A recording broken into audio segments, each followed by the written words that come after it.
नमस्कार शैलजाताई. आराधना ध्यान समूहावर आपले स्वागत आहे. परमपूज्य देशमुख काका यांच्या त्या अनुग्रहित आहेत. मी यांचा थोडक्यात परिचय करून देते.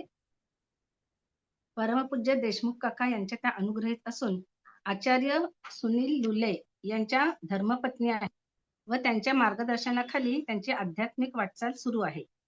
आनंदाचे डोही व जय जय व शुद्धे हे त्यांचे 2 YouTube चॅनल आहेत.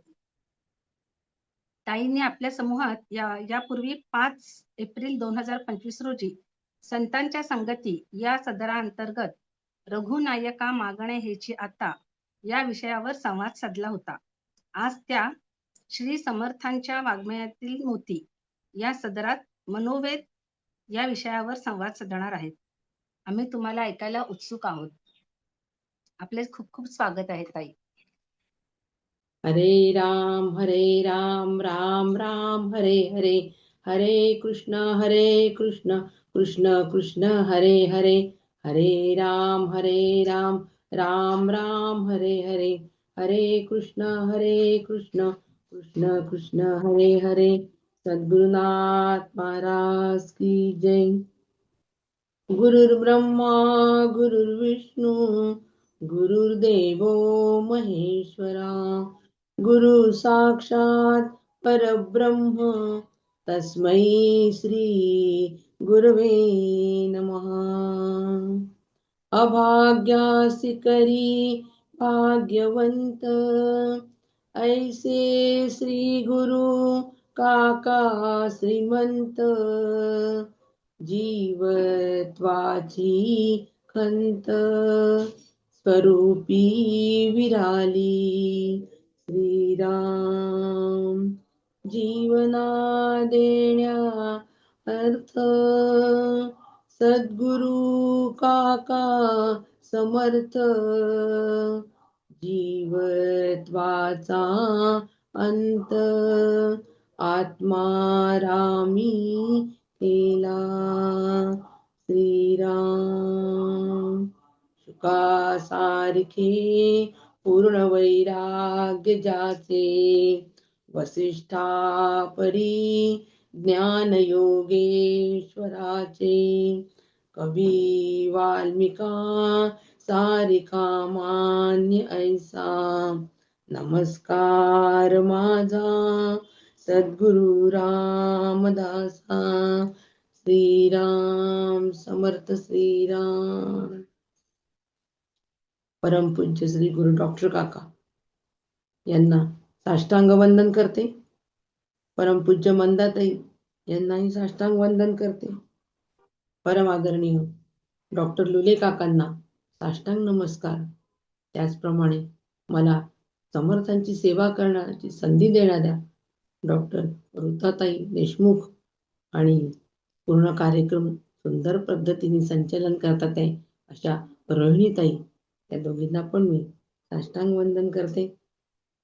परिचय देणाऱ्या ताई अतिशय सुंदर शब्दामध्ये थोडक्यामध्ये खूप सारा मोठा परिचय देऊन दिला हो. त्यांना पण मी साष्टांग वंदन करते. त्यांच्या परिचयामुळेच आज माझं चिंतन जे आहे हे खुलणार आहे. एक लक्षात घ्या, नाही तर तुम्हा सगळ्यांना प्रश्न पडला असता कोण बोलतंय, आणि ह्या कोण बोलतंय एका प्रश्नामुळे संपूर्ण 1 तास तुमचा या प्रश्नाच्या भोवतीच फिरला असता. कोण बोलतंय आणि काय बोलतंय याच्याकडे दुर्लक्ष झालं असतं. म्हणजे केवढी मोठी जबाबदारी आज त्यांनी परिचय देऊन निभवली, लक्षात घ्या. म्हणून परिचयाला पण फार महत्व असतं हो. आता आपण संपूर्णपणे आपलं लक्ष एककेंद्रित करून समर्थ वाङ्मयामधल्या ते मोती टिपण्यासाठी एकाग्र आपण झालेला हो. आणि ती एकाग्रताच ते मोती टिपून त्या मोत्याचा हार आम्हाला आमचा मोत्याचा कंठा आम्हाला आमच्या गळ्यात घालायचा. समर्पक असं शीर्षक ऋताताईंनी आणि रोहिणीताईंनी या कार्यक्रमाला दिलंय की समर्थ वाङ्मयातील मोती. प्रत्येक दिवसाला एक एक मोती आमच्या समोर येतो आहे आणि त्या सगळ्या मोत्यांची माळ गळ्यामध्ये आम्ही घालणार आहोत. आणि गळ्यात घालल्यानंतर काय होणार आहे? अलंकार खुलणार आहे की माझं रूप खुलणार आहे? अलंकार घातल्यानंतर रूप खुलत असतं, परंतु हे जे अलंकार आहे, हे जे मोती आहे, ही जी मोत्याची माळ आहे, ही स्वरूपाकार अशी आनंद रूपतेची माळ आहे हो. एक एक मोती हा आनंद आहे, आणि आनंद रूपतेची माळ ज्यावेळेला मी परिधान करेल, हा जीव परिधान करेल ना, तेव्हा जीव जीव रूपाने राहणारच नाही, तो आत्मरूप, मूळचाच असलेला आत्मरूप त्याला तो प्राप्त होणार आहे. इतक्या या मोत्यांची ताकद आहे. समर्पक असं शीर्षक वाङ्मयातील मोती, आणि ह्या वाङ्मयातल्या मोतीमधला, समर्थ वाङ्मयामधला आज एका मोत्याबद्दल आपण चर्चा करणार आहोत, विस्तृत चिंतन करणार आहोत. तो म्हणजे मनोबोध असं त्या मोत्याचं नाव आहे. आणि मनोबोध म्हणजे मनाचे श्लोक. सगळ्यांना माहिती मनाचे श्लोक, म्हणा मुलांना मनाचे श्लोक, करा रे पाठ मनाचे श्लोक, असं आपण नेहमी म्हणतो. परंतु पाठांतर झाल्यानंतर त्या मनाच्या श्लोकामधला जो विचार आहे, तो विचार जर मी ग्रहण केला, तर त्या ग्रहण केलेल्या विचारामुळे मला बोध होणार आहे, म्हणजे ती उमगणार आहे. आणि जेव्हा ती मला उमगणार आहे, त्याला बोध असं म्हणतात. असं याला मनोबोध असं सुद्धा नाव आहे. तो बोध म्हणजे तो मोती आहे. मोती जो आहे हा बोधरूपी मोती आहे. हा बोधरूपी मोती मला याच्यातून टिपायचे आहे.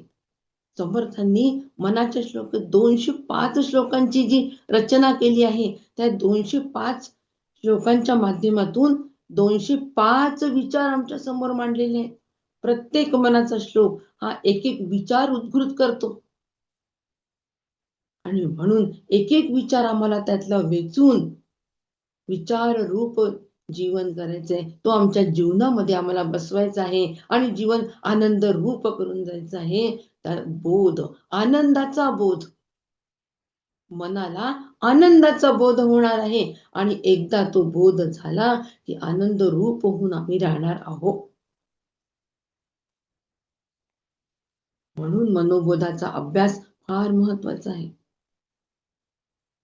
मोती अमूल्य असतो हो, खरा मोती बरं का, कल्चर मोती म्हणत नाही. खरा मोती जो आहे तो शिंपल्यामध्ये सापडतो. ते शिंपले फार रेअर असतात, आणि तो शिंपला नेमका मोत्याचा कोणता आहे हे पाहायला पारखी पण लागत असतो. तुमच्या आमच्या जीवाचं ते काम नाहीये. आणि म्हणून समर्थांच्या वाङ्मयामधल्या मोत्याचं स्वरूप कसं आहे, हे आम्हाला शोधून काढायचं आहे, चिंतन करायचं आहे. त्या मोत्याचं चिंतन करायचं आहे की जेणेकरून तो मोती आम्हाला फुलवणार आहे, आमचं स्वरूप फुलवणार आहे. स्वरूपाकार आम्ही होणार आहोत, म्हणजे स्वरूप फुलवणार आहे, असलेलं स्वरूप फुलवणार आहे. असं ही मनाचे श्लोक आहे. फार ताकद आहे हो या श्लोकामध्ये. एका दागिन्यात केवढी ताकद आहे, रूप खुलवण्याची ताकद असते की दागिन्यामध्ये, एका या मोत्यामध्ये किती ताकद आहे, स्वरूपाकार स्वरूप खुलवण्याची ताकद जर या मोत्यामध्ये असेल, मनोबोधामध्ये असेल, तर ती ताकद आम्हाला निश्चितपणे समजली पाहिजे. मनाच्या श्लोकाची पार्श्वभूमी यापूर्वी कदाचित मांडली असेल, परंतु आज थोडक्यामध्ये मांडते की चाफळच्या मंदिरामध्ये. रोहिणीताई, पार्श्वभूमी मांडली आहे का याच्या आधी मनाची गुंतीमध्ये? मनाची गुंतीमध्ये होती, पण मांडली? हो, तुम्ही परत घेऊ शकता ताई. काही हरकत नाही, मी थोडक्यात घेते. यापूर्वी झालेली आपली या मनाची गुंती नावाचं सदर झालेलं आहे, त्याच्यामध्ये ही नक्की निश्चितच झालेली आहे पार्श्वभूमी. आपल्याला सगळ्यांना माहिती आहे की मनाचे श्लोक कसे तयार झाले. तर एका रात्रीमधून तयार झाले, आणि एका रात्रीमधून तयार झाल्यानंतर दुसऱ्या दिवशी उत्सवाचा सगळा काही जो शिदा आटा जी काही मद होत असते, ती सगळीच्या सगळी त्या पूर्ण गावातून गोळा झाली.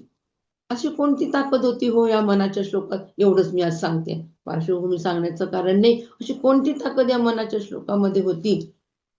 भिक्षा फेरी ज्यावेळेला समर्थांची निघाली, त्यावेळेला एक एक श्लोक, एक एक शिष्य म्हणत होता. आणि त्या श्लोकाचा अर्थ घरामधले असणारे जे कुटुंब प्रमुख आहेत किंवा घरामधले असणारी जी मंडळी आहे, कुटुंब सदस्य आहे, ते मनाचे श्लोक ते ऐकत होते आणि त्या श्लोकाचा अर्थ त्यांना तिथेच उमगत होता हो त्या काळी.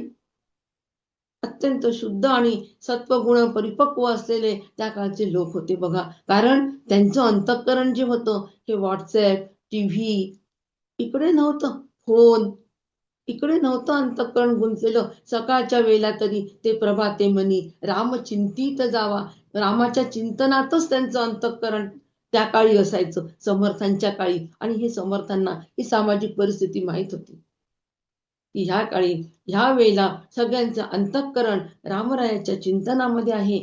कोणी भजन करतंय, कोणी पूजापाठ करतंय, असं सत्वगुणांनी परिपक्व असलेलं अंतःकरण प्रभातकाली असायचं. आणि म्हणून त्या प्रत्येक श्लोकामधला विचार त्यांच्या घराघरात पोचत होता आणि तो विचार ऐकून प्रभावित होऊन लोक कृतज्ञतेने मदत करत होते. त्यांच्या मदत करण्यामध्ये कृतज्ञता होती. आम्ही भिक्षा वाटतोय हा भाव नव्हता, तर त्या मनाच्या श्लोकातून जो विचार मिळत होता त्या विचारांनी निश्चित आपल्या जीवनामध्ये बदल होणार आहे याची जाण त्यांना त्यावेळेला प्रत्येक कुटुंबामध्ये प्रत्येक घरी होत होती. आणि कृतज्ञतेने ते भिक्षा घेऊन समोर येत होते. मग कृतज्ञता अशी असते, किती देऊन किती नाही, कमीच असतं कितीही केलं तरी. आणि म्हणून एका दिवसामध्ये सगळी उत्सवाची तयारी झाली हो. इतकी ताकद या मनाच्या श्लोकांमध्ये आहे. याचा अर्थ आपल्याला काही मिळतं भिक्षा ही ताकद मला सांगायची नाही, तर मनाच्या श्लोकांच्या माध्यमातून जो विचार आम्हाला मिळतो आहे तो विचार निश्चितपणे मला बदलण्याची ताकद त्या विचारामध्ये आहे, ही जाणीव मला झाली पाहिजे.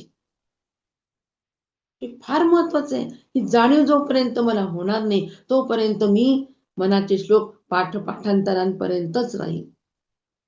पाठ करायचे असतात, ऐकायचं असतं, याच याच्यामध्ये आम्ही राहू. परंतु आज जेव्हा आपण मोती या दृष्टिकोनातून मनाच्या श्लोकांकडे बघतोय ना, तेव्हा निश्चित त्याची अमूल्यता आम्हाला आज कळलीच पाहिजे. म्हणून तर आयोजकांनी फार समर्पक असं शीर्षक दिलंय हो, मोती. फार विचार करून दिलाय, मला फार आवडलं. आज त्याची अमूल्यता आम्हाला कळलीच पाहिजे, त्याची ताकद आम्हाला कळली पाहिजे. आणि ही ताकद काय आहे हे कळण्यासाठी आपण पुढे पुढे जाऊया. म्हणून मनाचे श्लोक हे फक्त पाठांतरासाठी आहे असं नाही. हा एक टप्पा आहे. पाठांतर केल्यानंतर दुसरा टप्पा समजवून घेण्याचा आहे. आणि तिसरा टप्पा आहे तो प्रत्यक्ष वागण्याचा. नुसताच मोती पाहून जमेल का हो? गेलो सोनाराकडे, 80 मोती पाहून नुसता जमेल का? नाही, त्या मोत्याला घडवावं लागेल की नाही, दागिन्यामध्ये बसवावं लागेल. नुसतं दागिन्यामध्ये बसवून होईल का? नाही, त्याला अंगावर घालावा लागेल, तेव्हा तो फुलेल आणि आमचं रूप फुलेल. हे जसं आहे अगदी तसं त्याचप्रमाणे पाठांतर, दुसरा समजून घेणं आणि तिसरं प्रत्यक्ष वागण्याचा. असे 3 टप्पे या मनाच्या श्लोकांमध्ये येतात. असं या 3 टप्प्यांनी आम्हाला मनाच्या श्लोकांचा अभ्यास आम्ही जेव्हा करू तेव्हा त्याच्यामध्ये असलेला जो बोध आहे तो बोध आम्हाला कळेल आणि आम्ही बोधरूप होऊन राहू. आपण मुलांना सांगतो पुष्कदा एकच गोष्ट 10दा सांगतो, पण नसतं हो त्यांचं लक्ष. अरे बाबा शाळेत चाललंय, रस्त्याच्या डाव्या बाजूने जा, डाव्या बाजूने जा. नाही कळत. मग थोडस तो त्याच्या कामातून जरा व्यस्त असतो, तयारीमध्ये असतो. तयारी झाल्यानंतर मग त्याच्या डोक्यामध्ये येतो, आई म्हणते डाव्या बाजूने जा. मग तो म्हणतो, आई आत्ता कळलं. अरे मगापासून तुला सांगते, हो पण कळलं आत्ता. अंतःकरण ज्यावेळेला व्यग्र असतो त्याला बोध कसा होईल? ते अंतःकरण ज्यावेळेला निवांत असतो, मोकळं असतो, त्याच वेळेला त्याला बोध होणार आहे. आणि आमचं अंतःकरण हे नेहमी व्यस्त कशात असतो? विषयांमध्ये. ते नेहमी विषयात असतो. करिता विषयाचे ध्यान जीव होय मना अधीन. हा जीव त्या मनाच्या अधीन होतो. मन त्या विषयाचं दिवसभर ध्यान करत असतो. त्यास मन करी हीन दिन. लक्षात घ्या, ते मन जे असतं ना विषयांचं ध्यान करणारं, ते आम्हाला हीन दीन करतो, अतिकृपण करतो, म्हणजे खूप कंजूष करतो, जड आणि मूढ करतो, म्हणजे आम्ही आमच्याच पुरता विचार करतो बस. मग त्या मनाला कसा काय बोध होणार आहे? ते व्यस्त असतो, व्यग्र असतो, म्हणून त्याला निवांत पहिले करावं लागेल, तेव्हा तो बोध आम्हाला होणार आहे. आम्ही बोध रूप होऊ. इतकी ताकद या मनाच्या श्लोकामध्ये, मनोबोधामध्ये आहे. म्हणून भुजंग प्रयावृत्त याचं आणि मनाचे श्लोक हे सूत्रात्मक विवेचन आहे. अल्पाक्षरम संदिग्धम सारवत विश्वतो मुखम. अल्प अक्षरामध्ये असणारं जे आहे, परंतु सगळं सार त्याच्यामध्ये जे असतं. अक्षर अल्प असतात पण सार सगळं येतं. अशा याला सूत्रात्मक विवेचन असं म्हणतात. ब्रह्मसूत्र, ब्रह्मसूत्र म्हणतो, सूत्रात्मक विवेचन आहे. तेवढं सूत्र लक्षात घेतलं की आम्हाला सगळं कळतं. नारद भक्ती सूत्र,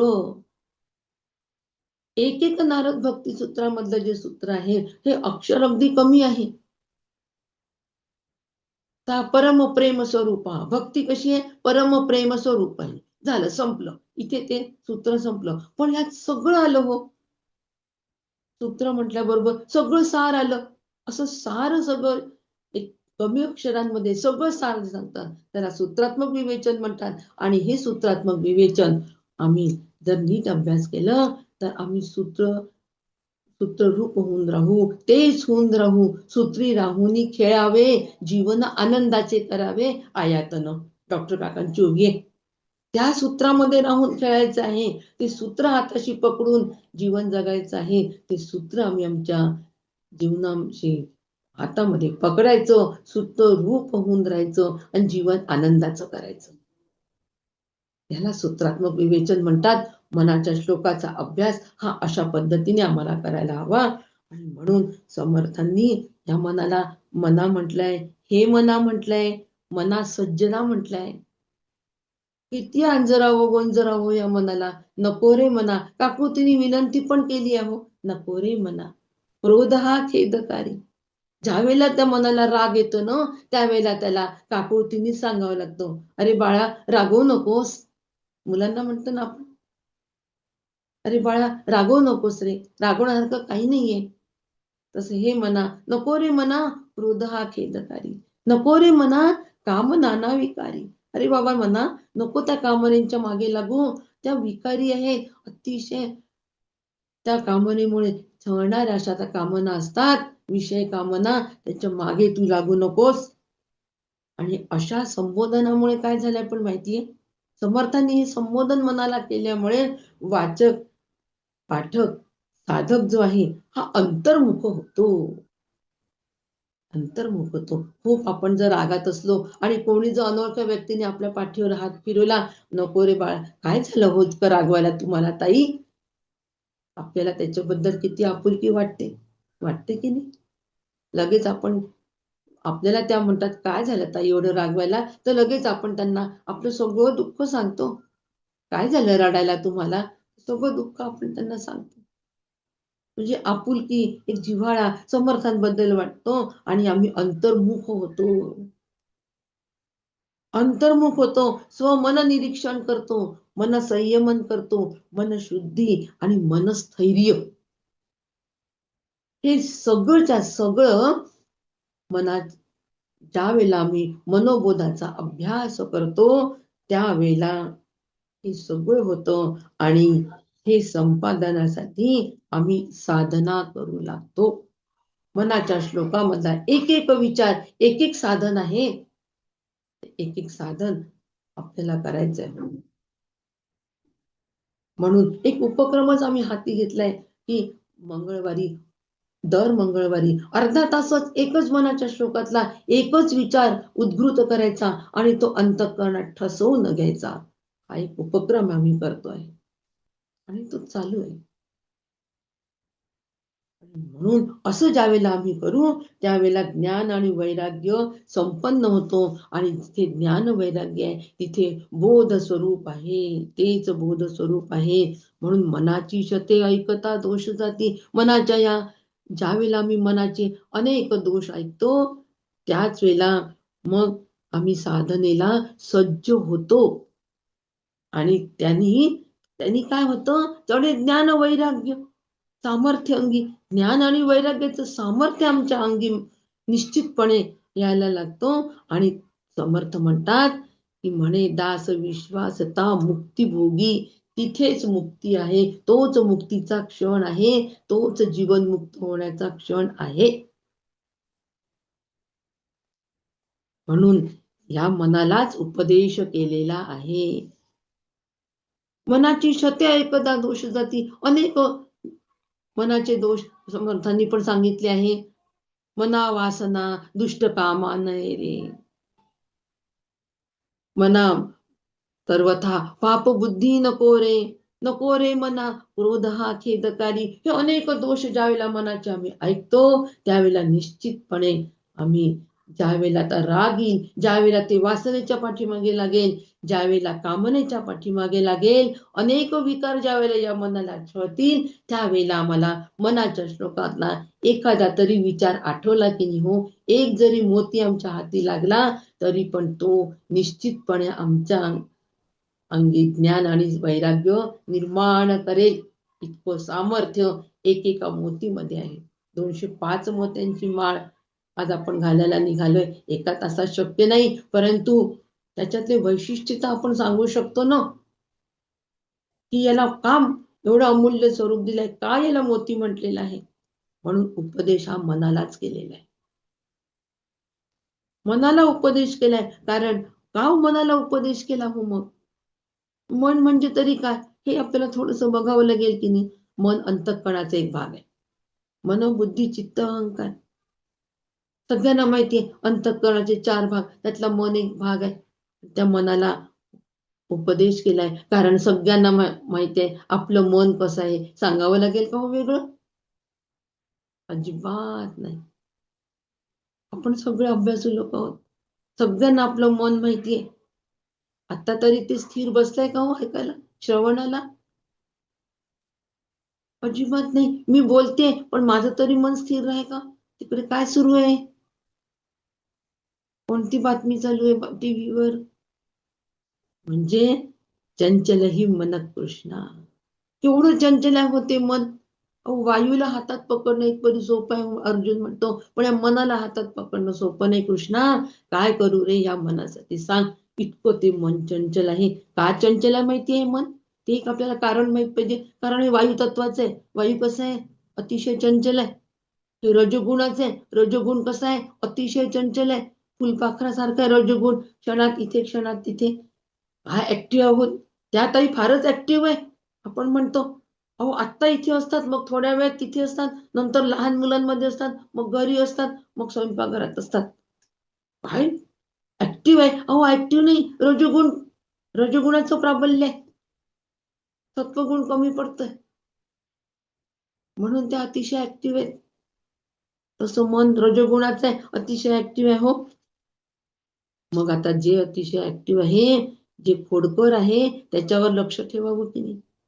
खोडकर मुलांवर आपण जास्ती लक्ष ठेवतो की नाही. आई आपल्या खोडकर मुलावर जास्ती लक्ष ठेवते की नाही. शांत मुलावर तिला माहित असतो हा मोठा मुलगा शांत आहे, तो काही करणार नाही मार्केटमध्ये गेल्यानंतर. पण सेलमध्ये गेल्यानंतर आहे ना, हा मॉलमध्ये गेल्या सेल नाही कळतो, मॉल कळतो आजकाल. मॉलमध्ये गेल्यानंतर की नाही हा लहान काय करेल काही सांगता येत नाही, कुठे हात लावेल सांगता येत नाही, त्याच्यावर लक्ष असतं.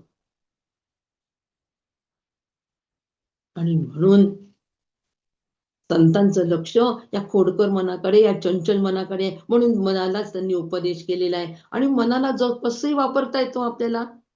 जसं वापरायचं असेल तसं आपण ते मन वापरतो. आत्ता एखाद्याची तारीफ करतो आणि लगेच 5च मिनिटात त्याचीच आपण निंदा करतो. काय केवढं मनाची विचित्र खेळ आहे बघा हे. जादूची कांडी फिरावी तशी. आत्ता आपण एखाद्याला छान म्हणतो, छान ताई तुम्ही खूप छान बोलल्या, पण मीटिंग बंद झाल्याबरोबर म्हणावंच लागतं असं. सांगा बरं, म्हणजे ते कसंही वापरता येतं की नाही. आपण नाही म्हणत बरं कोणी, मी आपल्याला कोणाला असं म्हणत नाहीये, पण असं होतं हे, असं वापरता येतं म्हणून मनाला समजवता पण येतं.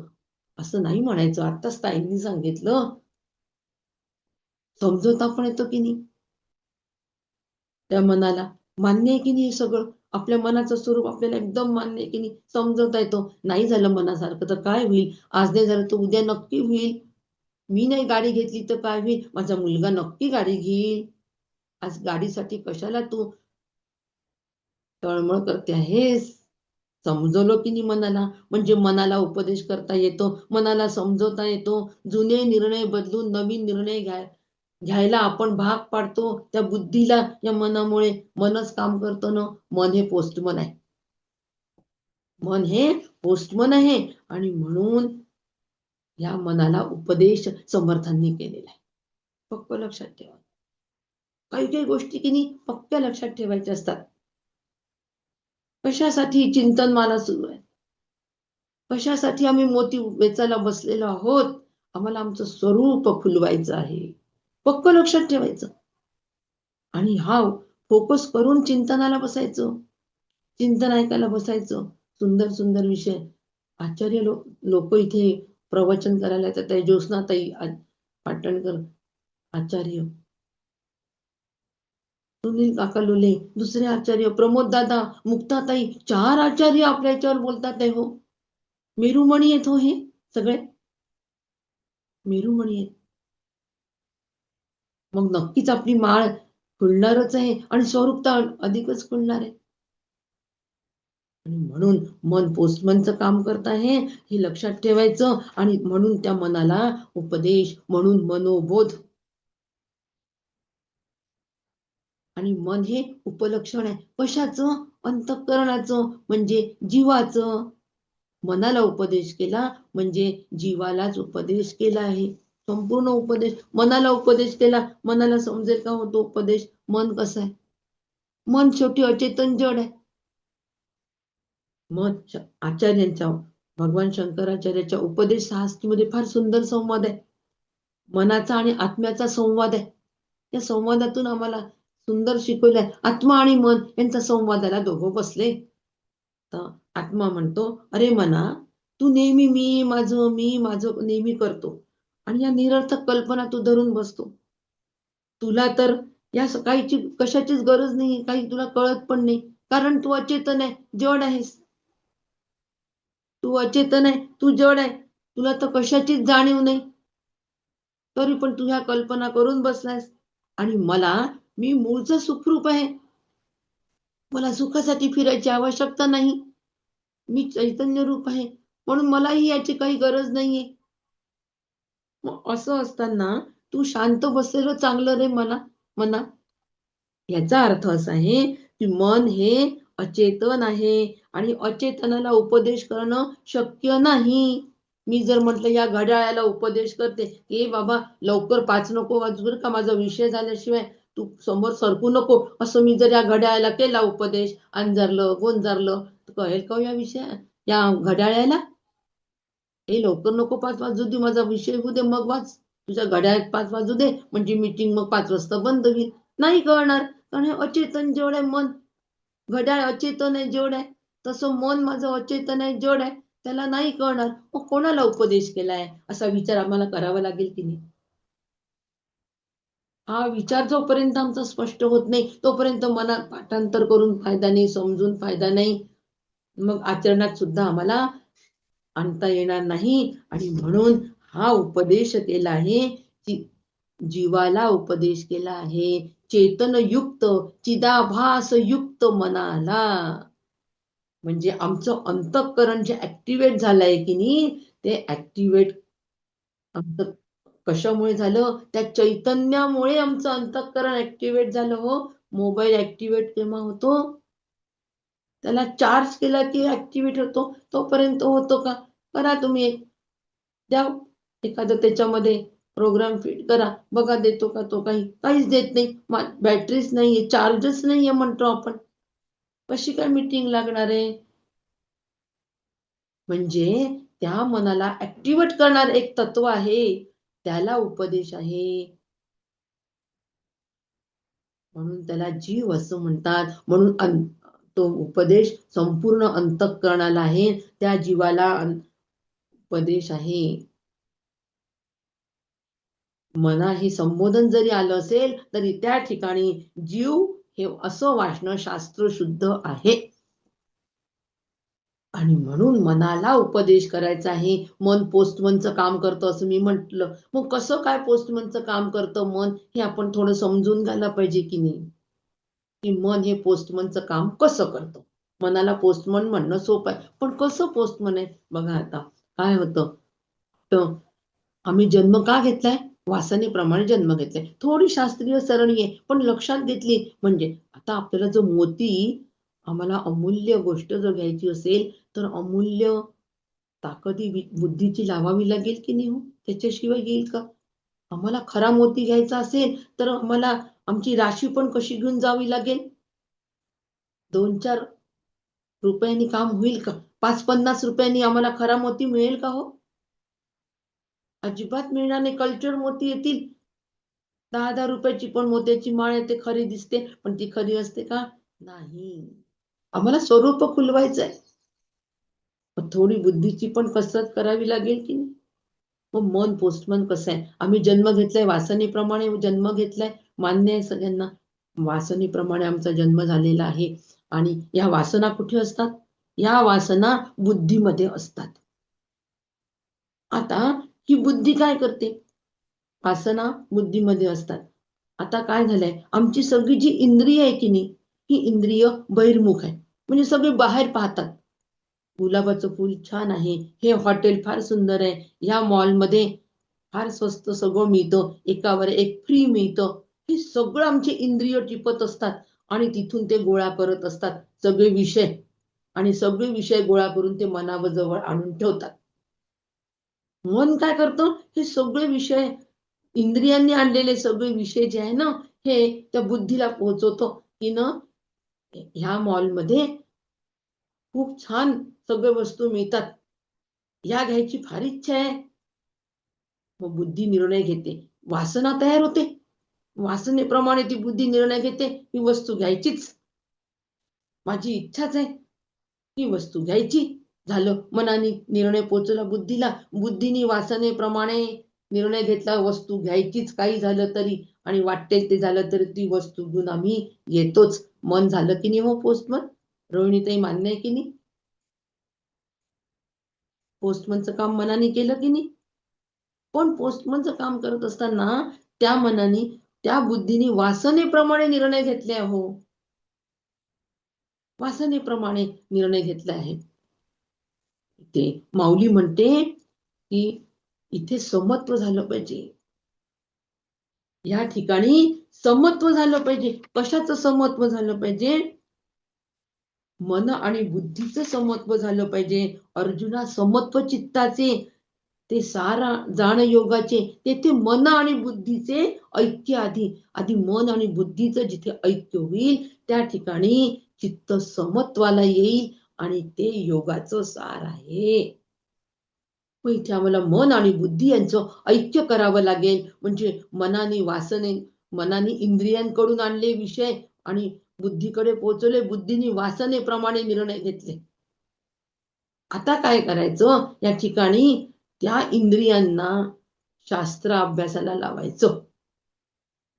डोळे तुम्ही घ्या रे सुख, पहा विठोबाचे मुख.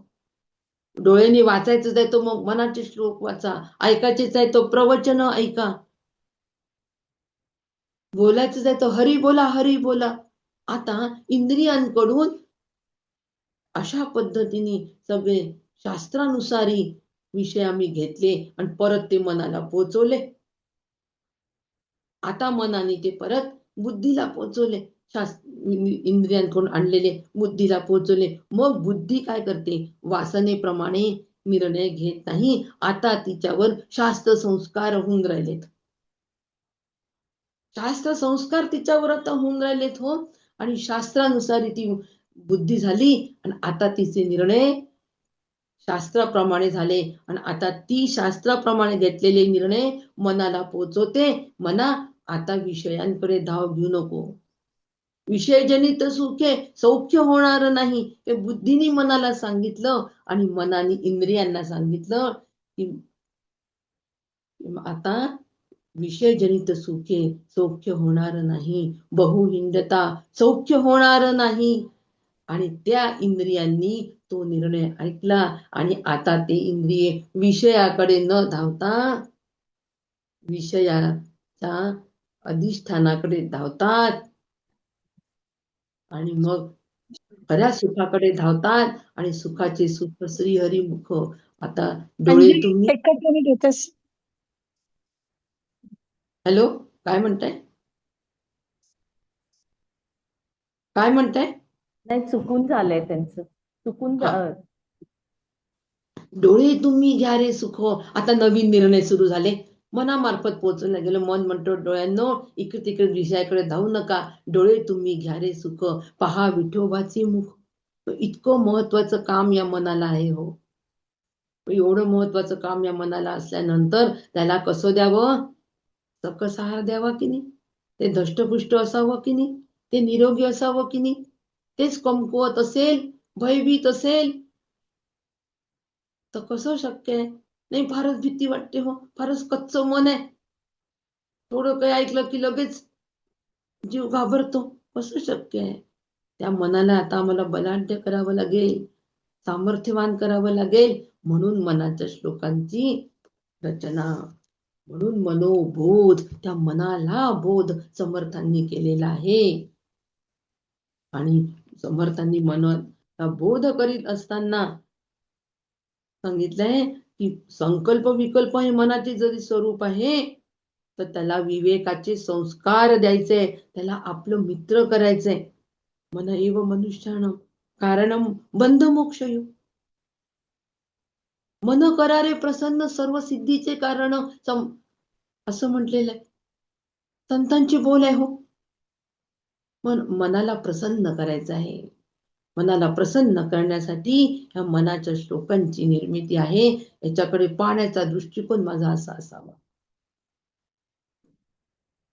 म्हणून समर्थांनी मनालाच उपदेश केलेला आहे. आपण काय करतो माहितीये?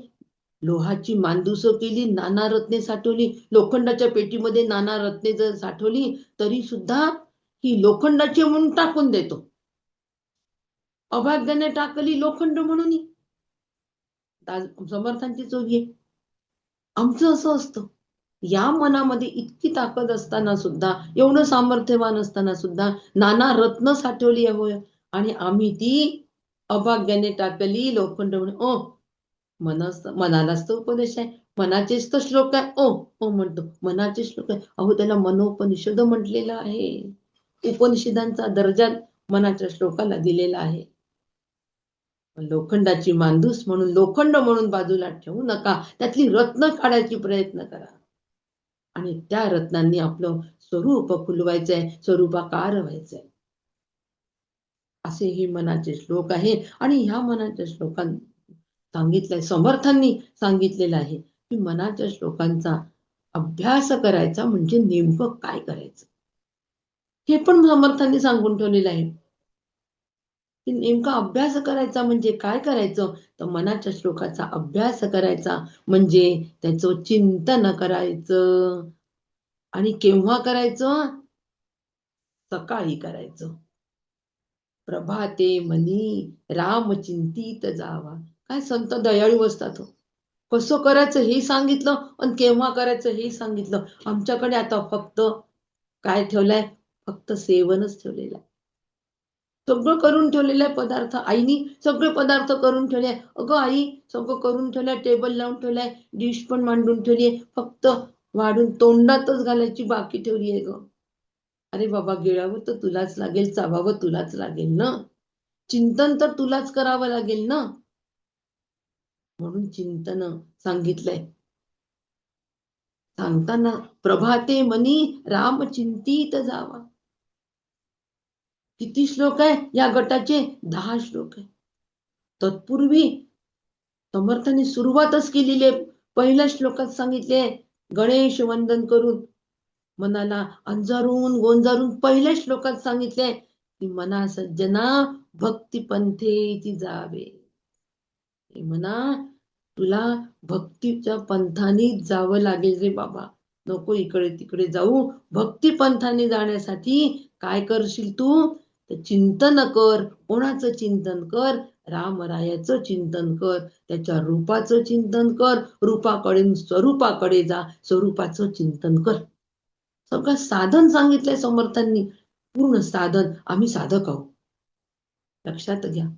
आम्ही साधक आणि साधक आहोत. आम्हाला साधन शोधून काढायचं आणि साधन रूप होऊन आनंद रूप व्हायचं. हे सूत्र लक्षात ठेवायचंय. आणि म्हणून मनाच्या श्लोकाचं चिंतन आम्हाला करायचं आहे आणि ते चिंतन प्रभात समयी करायचं आहे. म्हणजे सकाळच्या वेळेला करायचं आहे. मग एरवी नाही का हो? दुपारी, संध्याकाळी, रात्री? मला प्रश्न काही साधकांनी विचारला. मग मी त्यांना सांगितलं समर्थांची प्रभात म्हणजे काय माहितीये का आपल्याला? समर्थांनी प्रभात हा शब्द आमच्या व्यवहारकालीन प्रभात साठी जरूर वापरला जरी असला तरी समर्थांचं प्रभात ही संकल्पना फार व्यापक आहे. प्रभात समय समर्थांचा फार व्यापक आहे. ती व्यापकता आम्ही समजून घ्यायला पाहिजे. म्हणजे चिंतन कसं करायचं हे आम्हाला कळेल. आधी आपण चिंतन केव्हा करायचं? सकाळच्या वेळेला करायचं. म्हणजे काय हे बघू. ही सकाळ समर्थांना सकाळ कोणती आवश्यक म्हणजे अभिप्रेत आहे हे आपण बघू. प्रभात समय सुरुवातीला आपण जीवनाला प्रारंभ होतो. सकाळ होते, रात्र संपते आणि सकाळ होते. आणि सकाळ झाल्यानंतर ही व्यावहारिक सकाळ असते हो. कोणाची 8 वाजता, कोणाची 7 वाजता, प्रत्येकाच्या तब्येतीनुसार होणारी डोळा उघडल्याबरोबर असणारी ती पहाटच असते. रात्र संपलेली पहाटच असते. मग दुपारी 12 वाजता जरी असली तरी ती त्याच्यासाठी पहाटच असते. कारण रात्र संपली आहे ना, तर ती त्याच्यासाठी पहाटच आहे. म्हणून व्यावहारिक प्रभात आणि या व्यावहारिक प्रभात मध्ये बघा तुम्ही 12 वाजता जरी झोप उघडली तरी आधी आम्हाला काय आठवतो? 12 वाजता चहा. दुसरं काही आठवतं का?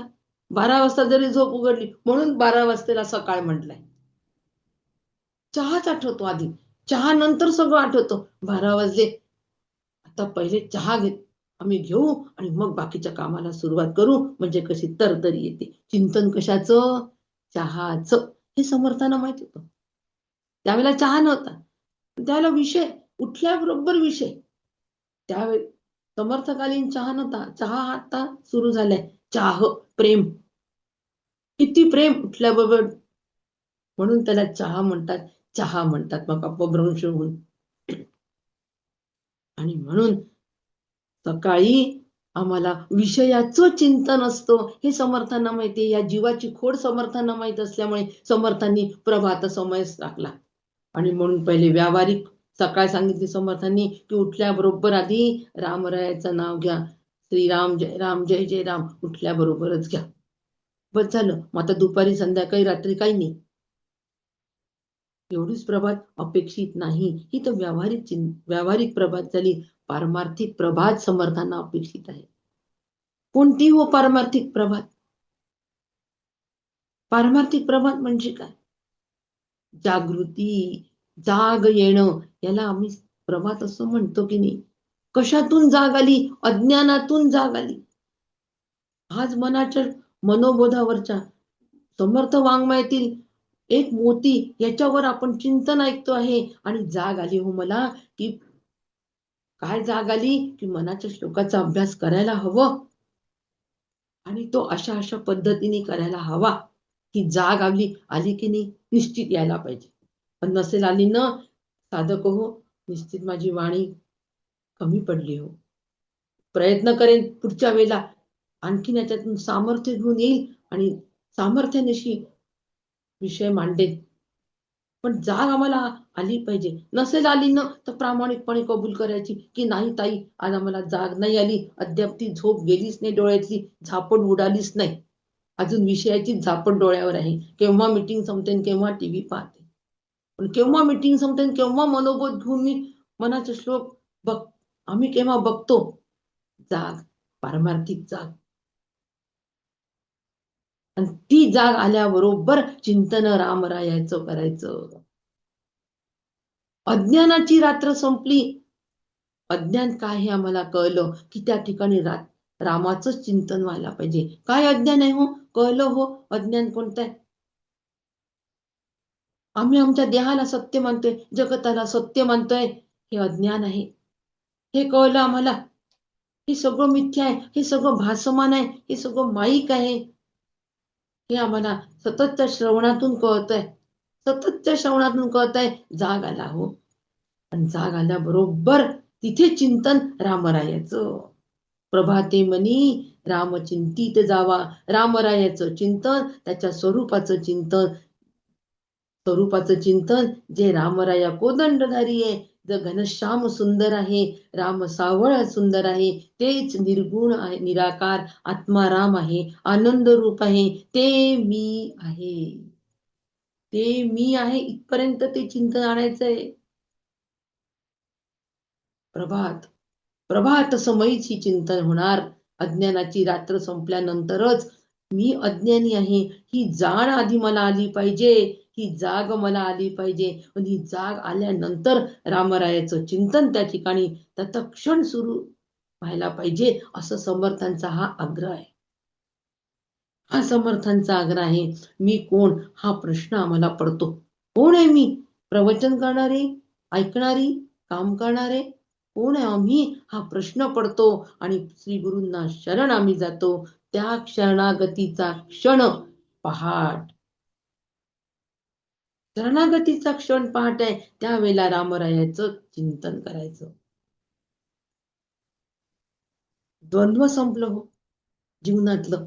मनोबोधाचा अभ्यास केला, जीवनातला द्वंद्व संपलाय. द्वैत सगळं संपून गेलेलं आहे. द्वैताचा निराश झालेला आहे. आणि आता फक्त त्रिभुवन संचले विठ्ठले गा. बस सगळीकडे विठ्ठलच आहे. घनदाट हरीच भरलेला आहे. रिता ठावया राघवी वेण नाही निर्णय झालेला आहे. द्वैत संपलेला आहे. ती प्रभात त्या ठिकाणी रामरायाचं स्वरूप चिंतन सुरू झालंय. स्वरूप चिंतनामध्ये आम्ही घडलेलो आहोत. दुःख संपले, सुख पण संपले, आनंदाची पहाट. आणि या आनंदाच्या पहाटेच्या तिथे रामरायाचं चिंतन. अशा पद्धतीने दिवाळीत पहाट गाणी असतात की नाही, आपल्याला किती आनंद येतो त्या पहाट गाण्याला. किती सुंदर तयार होऊन जातो आपण आनंदाने हो. म्हणजे पहाटेच्या समयी आम्ही आनंदात असतो की नाही. अंतःकरण एकाग्र असतं ना, तिथे रामरायाच्या स्वरूपाचं चिंतन. पण तो पहाट गाण्याचा आनंद क्षणिक असतो. पण या पहाटेचा आनंद, रामरायाचं चिंतन हे शाश्वत सुख देणारं, शाश्वत आनंद असतो. म्हणून आत्मजागृतीची पहाट फार महत्वाची आहे. सगळ्यांना माहितीये या निशा सर्वभूतानां तस्मात जागृती संयमी यस्या जागृती भूतानी सा निशा पश्यति. काही वेगळं सांगावं लागतं का हो? बिलकुल सांगावं लागत नाही. ही आत्मजागृतीची पहाट. आणि त्या ठिकाणी चिंतन रामरायाचं. आणि हे चिंतन करण्यासाठी हे चिंतन कसं करावं म्हणून समर्थांनी आम्हाला मनोबोधामध्ये काही लोकांचे गट करून दिलेले आहेत. ह्या चिंतनासाठी समर्थांनी आम्हाला काही श्लोकांचे गट करून दिले. 10 गट करून दिलेले आम्हाला मनोबोधामध्ये. सगळ्या 205चा आपण विचार तर नाही करू शकत, पण 10 गट आम्हाला करून दिले की हे चिंतन मग कशा पद्धतीने करायचं, का करायचं. म्हणून 10 गट आम्हाला करून दिलेले आहे समर्थांनी. नुपेक्षी कदा रामदासा अभिमानी मना सज्जना राघवी वस्ती की जे जगी धन्य तो दास सर्वोत्तमाचा. असे काही 10 श्लोकांचे, काही 5 श्लोकांचे, असे एकंदर 69 श्लोक मनाचे श्लोक जे आहेत हे आम्हाला गटात्मक अभ्यास सांगितलेला आहे. आणि ह्या गटात्मक अभ्यास कशासाठी सांगितलाय की ह्या गटाच्या माध्यमातून या ध्रुवपदाचा संस्कार माझ्या अंतःकरणावर व्हावा. मना सज्जना राघवी वस्ती की जे 5 श्लोक सांगितले, ह्या 5 श्लोकाच्या माध्यमातून तो संस्कार माझ्या अंतःकरणावर व्हावा. कसा हो? मना सज्जना राघवी वस्ती की जे, हे मना त्या राघवाच्या तिथे तू वस्ती कर, म्हणजे तिथे निवास कर. राहायला आवडेल की नाही आपल्या रामरायाच्या घरी? कारण रामरायाच्याकडे सदैव आनंदच असतो. गोकुळीच्या सुखा अंत नाही पार लेखा. त्या गोकुळीच्या सुखाला अंत नाही, सुरुवात नाही, शेवट नाही, सुखच सुख आहे तिथे. असं आपल्याला आवडेल की नाही? आनंद कधीच संपून असं आपल्याला वाटतं की नाही? सुख कधीच संपून असं वाटतं की नाही? पण विषयातलं सुख संपलेलं असतं. पण रामरायाच्या घरचं सुख जे आहे, त्याच्या वस्तीला आम्ही एकदा आलो की आम्ही सुखरूप होऊन पडतो आणि आम्हाला वेगळ्या सुखासाठी धडपड करावी लागत नाही. मग आवडेल की नाही हो आपल्याला त्याच्या घरी जाणं? त्याचा पत्ता कुठे आहे हो? रामरायाचा घराचा पत्ता आम्हाला कुठे मिळेल? सदा संगती सज्जनांची करावी, हा पत्ता आहे. रामरायाच्या घराचा पत्ता सदा संगती सज्जनांची करावी. म्हणून हा दुसरा गट समर्थांनी दिलेला आहे. संतांची सज्जनांची संगत जर सदा केली तर रामरायाच्या घराचा पत्ता पटकन सापडेल. ते आम्हाला पटकन आमचा हात धरून नेतील. ये बाळ, तुला मी घर दाखवतो. श्री गुरु दयाळू कृपाळू, ही श्री गुरूंची किमया आहे. शास्त्र आम्हाला सांगेल की रामराया असे आहे, रामराया तसे, आनंद रूप आहे, सुख रूप आहे, हे शास्त्र सांगेल. पण रामरायांचं स्वरूप जसं आहे, ते आत्माराम आहे, ते आनंद रूप आहे, हे श्री गुरु आम्हाला प्रत्यक्ष दाखवतील, तेच करतील, सुखरूपच करून सोडतील. ही श्री गुरूंची किमया आहे. म्हणून धरावे ते पाया आधी आधी, सदा संगती सज्जनांची धरावी. सतत श्री गुरूंच्या संघात, संतांच्या संघात राहिलं तर मना सज्जना राघवी वस्ती की जे, आम्ही राघवाच्या तिथे वस्ती सहज करू शकतो. म्हणजे काय हो? सतत अनुसंधानामध्ये राहायचं. अनुसंधानात राहायचं म्हणजे मग काय करायचं? दिवसभर राम राम राम राम म्हणायचं का? त्याचं सुंदर सगुण सुंदर रूप, त्याचं जन्म, त्याचे कर्म, त्याचे पराक्रम, रामरायाचे दिव्य असे पराक्रम, याचं सतत स्मरण आम्ही करावं. म्हणजे अंतःकरण रामरायाच्या तिथेच खिळून राहील. सगुणाच्या आधारे निर्गुण पाविजे निर्धारे. आता त्यांच्या सगुण रूपामध्ये हे अंतःकरण जेव्हा खिळून राहील, त्यावेळेला मग आमच्या अंतःकरणात विचार येईल की हे रामराय कोण आहेत? प्रत्यक्ष चैतन्य स्वरूप आहे, आत्मस्वरूप आहे. यांचं अधिष्ठान आत्मरूप आहेत, हे ब्रह्म अधिष्ठान आहे. आणि माझं या देहाचे अधिष्ठान तेच आहे. मी आणि रामराया एक आहो. सगुणाच्या आधारे निर्गुण पाविजे निर्धारे. म्हणून मग आता आत्मनात्म विचार आम्ही करायला सुरुवात केली. प्रपंचाचं चिंतन आपोआप कमी झालं. आपोआप कमी झालं, वेगळं नाही, मुद्दाम कमी नाही करावं लागत. या मनाला इकडे गुंतवून ठेवा, इकडचं चिंतन आपोआप कमी होतं.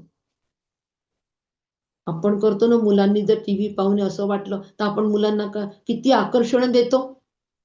अनेक खेळणी आणून देतो, पुस्तक आणून देतो, खाऊ देतो, ते त्याच्यात राहतात. टीव्ही पाहण्याचं त्यांचं आकर्षण कमी होतं.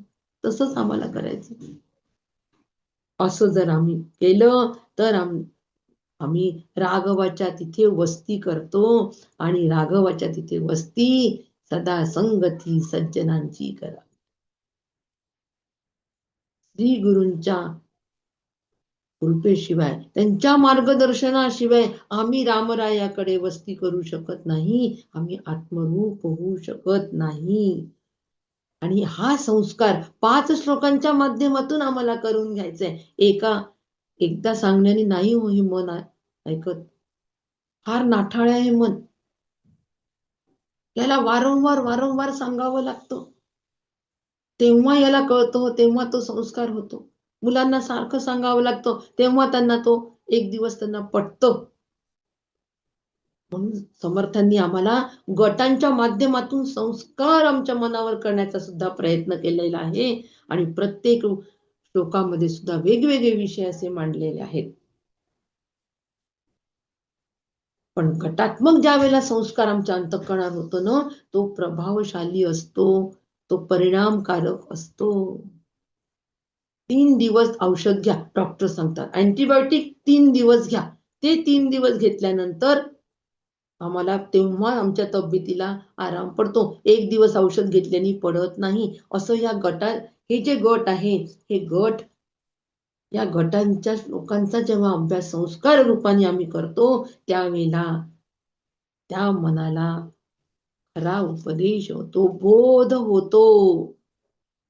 आणि असा त्या मनाला बोध झाला की नुपेक्षी कदा रामदासाभिमानी समर्थाने आश्वासन दिलेलं आहे. असे दास असं शरण भगवंताला आम्ही अनन्य शरण राहिलो तर आम्ही त्याचे दास होऊ आणि आमचा अभिमान श्रीराम भगवंताला राहील आणि आमच्याकडे ते कधीच दुर्लक्ष होणार नाही. आमच्याकडून भगवंत दुर्लक्षित होणार नाही याचा अर्थ भगवंताकडून पण आम्ही दुर्लक्षित होणार नाही. पण आधी आमची जबाबदारी आहे, आमच्याकडून ते कधीच उपेक्षित होता कामा नये. आणि मग मागणं मागितलंय की उपेक्षू नको गुणवंता अनंता. आधी माझी जबाबदारी, मग भगवंत. मी तुमच्याकडे पाहते, तुम्ही सांगता या ताईनं माझ्याकडे सारख्या पाहतात. हो, तुम्हाला कसं कळलं ह्या ताई माझ्याकडे पाहतात? तुम्ही त्यांच्याकडे सतत पाहता म्हणूनच कळलं की नाही की ह्या ताई माझ्याकडे पाहतात आहे. तसं मी जर भगवंताकडे सतत पाहत असेल, त्याच्या अनुसंधानात राहत असेल, तर भगवंतही माझ्याकडे पाहतोच आहे. सरळ गोष्ट आहे. म्हणून तो कधीच उपेक्षित करत नाही आपल्या भक्ताला. म्हणून 10 अशा पद्धतीने या 10 श्लोकांच्या गटांच्या माध्यमातून अत्यंत संस्कारक्षम असे मनाचे श्लोक, मनोबोध आम्हाला समर्थांनी केलेला आहे. आणि शेवटी समर्थ सांगतात, याच्यातून संस्कार करतात की परिसंग सोडून सुखी राहावे. सगळा मना संग हा सर्व संगास सोडी. अरे मना, विषयाचा संग जोपर्यंत सोडणार नाही तोपर्यंत तू सदा सुखी होणार नाही. म्हणून 4 श्लोक दिलेला आहे, परिसंग सोडून सुखी राहावे. म्हणून सगळ्या विषयाचा संग सोडून दे, विषयाचं सेवन कर, आवश्यक थोडे विषय घे, त्याग नाही, विषयाचं आवश्यक तेवढं सेवन करायचं, पण त्याच्या संगात नाही राहायचं. मुलगी सासू बरोबर राहते, पण संग आईचा असतो. राहते सासू बरोबर, सहवास सासूचा, संग आईचा असतो. माझी आई की नाही यावेळेला असं करते, माझ्या आईला ही भाजी फार आवडते. सतत आईची आठवण करणं म्हणजे आईचा संग आहे. तसं विषयामध्ये मी राहायचं, पण सतत स्मरण कोणाचं ठेवायचं? रामरायाचं ठेवायचं, श्री गुरूंचं ठेवायचं. संग आपोआप सुटतो विषयांचा, श्री गुरूंचा संग राहतो, आनंदाचा संग राहतो आणि मी आनंद रूप होऊन राहतो. बस, आनंद हेच माझं मूळचं स्वरूप आहे. हे एकदा मला पटलं की आनंदासाठी, सुखासाठी धावधाव सगळी संपेल आणि सुखी राहावे, सुखाने राहायचं आहे. त्याच्यासाठी रामरायाची वस्तीसाठी चिंतन, चिंतनाचा वेळ प्रभात समयी आणि सज्जनांची संगती. असा समन्वय श्लोकांचा लावून घ्यायचा, मनाच्या श्लोकांचा, आणि आनंद रूप व्हायचं. तो बोध रूप होऊन राहणे याला मनोबोध असं म्हणतात. आणि अमूल्य असा मोतीसारखा हा मनोबोध आहे. हा मोती माझ्या क्षमतेप्रमाणे मी आपणासमोर ठेवलेला आहे. निश्चित परिधान जर आपण केला, माझ्या सकट आपण सगळे स्वरूपाकार होऊ, स्वरूप खुले. परत मला सेवेची संधी दिली म्हणून मी रोहिणीताई आणि ऋताताईंना अगदी मनापासून नमस्कार करते. राम कृष्ण हरी. जय जय रघुवीर समर्थ. श्रीराम. ताई, तुम्ही खूपच सोप्या शब्दामध्ये मनोबोध आम्हाला समजावून दिलात. मनाचे श्लोक तेच मनोबोध आणि अंतःकरण निवांत असतं तेव्हाच बोध मनावर ठसतो. व्यस्त मनात बोध ठसत नाही. नको रे मना काम नाना विकारे. तर म्हणजे तुम्ही खूपच सोप्या शब्दात हे कसं विकारांना बाजूला ठेवून आपण मनाला हे करायचं. समर्थांनी सांगितलं की मनाला उपदेश करायचा, बोध करायचा आणि मनाला बोधूनच आपण म्हणजे समर्थांचे जे विचार आहेत ते आपण अंगीकारायचे आहेत असं. जुने निर्णय बदलून नवे निर्णय मन घेतो. मनाला उपदेश केला म्हणजे जीवाला उपदेश केला म्हणजे चेतनयुक्त मनाला. तसंच मन आणि बुद्धीचे समत्व झाले पाहिजे. त्यासाठी त्याला सकस आहार देऊन बलाढ्य सामर्थ्यवान केले पाहिजे. हे अतिशय तुम्ही खूपच महत्वाची गोष्ट सांगितलीत. कारण जिथे मन कमकुवत आहे तिथे मनावर बोध ठसणं शक्य नाहीये. त्यामुळे मनाला बलाढ्य सामर्थ्यवान ठेवले पाहिजे आणि ते ठेवण्यासाठी मनोबोध फार उपयुक्त होणार आहे. आणि मन करारे प्रसन्न सर्व सिद्धीचे कारण आणि त्यासाठी हे मनाचे श्लोक निर्माण केले आहेत समर्थांनी. तसेच मनाच्या श्लोकांचा अभ्यास सकाळीच करावा, चिंतन सकाळीच करावे. पारमार्थिक प्रभात म्हणजे तेही तुम्ही सांगितलं म्हणजे आपले सकाळी उठल्या उठल्या मनाचे श्लोक समर्थांचं चिंतन करावं, गुरुरायांचं चिंतन करावं, रामाचं चिंतन करावं. त्यामुळे आपलं आणि आपण अनुभव घेतही असतो की सकाळी उठल्या उठल्या ईश्वराचं चिंतन केलं की आपला दिवस सगळा चांगला जातो. तुम्ही खूपच छान सोप्या भाषेत अगदी रसाळ मधाळ वाणीमध्ये हे मनोबोध तुम्ही समजावून दिलात. आपण आराधना ध्यानसमूहावर आलात आणि आम्हाला अतिशय छान सोप्या भाषेमध्ये मनोबोधाचं विश्लेषण करून सांगितलं. याबद्दल आम्ही तुमचे खूप खूप धन्यवाद.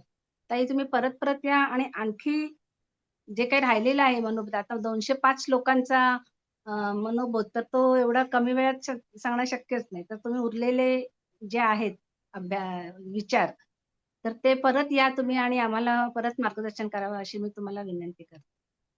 धन्यवाद. दर मंगळवारी माझं हे असतं इथे ऑनलाईन असतं. दर मंगळवारी अर्धा तासच असतं. एकच मनाचा श्लोक त्यातला एकच विचार उद्भृत करून आम्ही अर्धा तासाचा तो एक वर्ग असतो मनाच्या श्लोकाचा. 35-36 श्लोक झालेत आमचे अगदी. त्याची अच्छा काय कुठे लिंक आहे का? युट्यूबवर असतं का? नाही युट्यूबवर नसतो. गुगल मीट लिंक क्रिएट करतो आम्ही आणि